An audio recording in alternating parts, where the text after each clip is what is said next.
As we begin our new unit, we're going to be looking at religion and contemporary culture.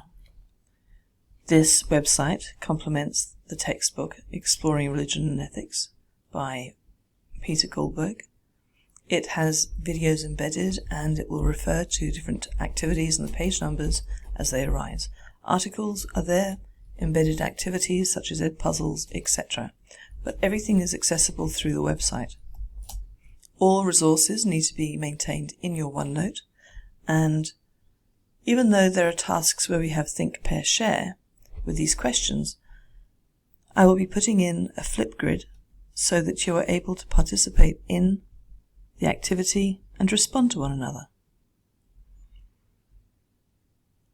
When you look at the Religion and Contemporary Culture Adobe Spark, you'll find that it will lead you into activities and an Edpuzzle.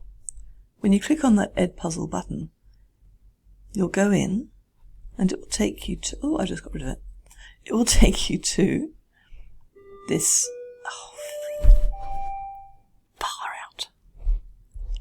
Shut up. Welcome to Module 7. For Module 7, we're going to be using this website. It will be accessible through your OneNote, through Teams, and on the web. The activities that will be embedded here will be complete. They will be accessing tools that you're quite familiar with.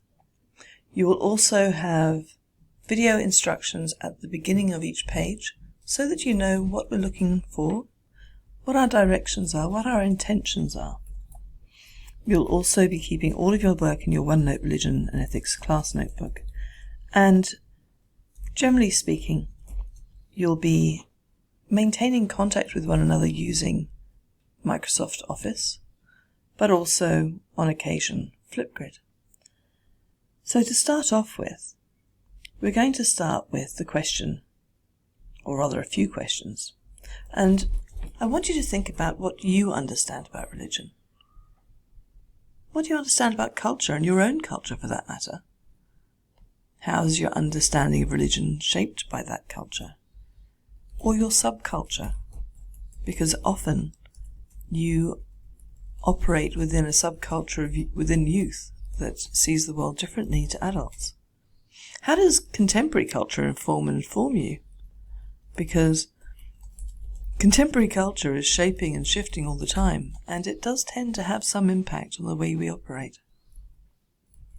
I meant to also include, how is my understanding of religion shaped by contemporary culture?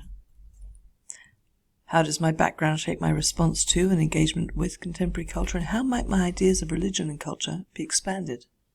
When we talked before about religion in Australia, we did look at how contemporary culture was shaping and shifting the way that Buddhism is seen. One of the greatest Buddha's birthdays celebrated in the Southern Hemisphere is actually one run at Southbank in Brisbane.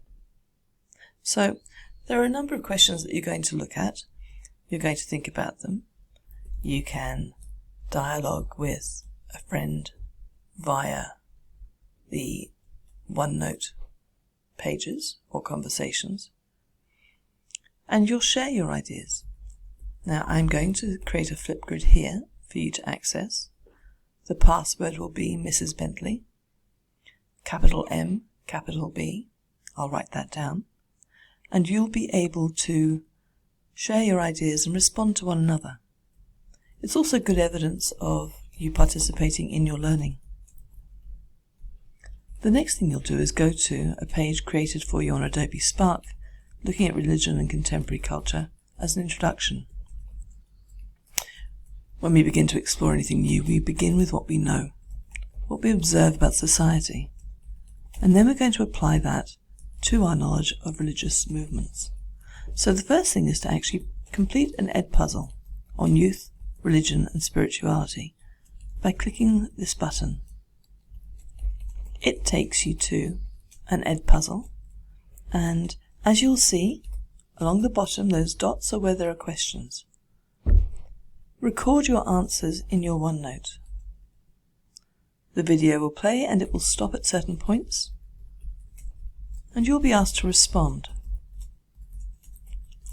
So as you do, think about the questions that are there. Answer the questions posed on the slide and give evidence to support your view based on your own experience and observations. You can type in your answer, but make sure that you copy and paste that into your OneNote, so there's a record. Going back, you'll then look at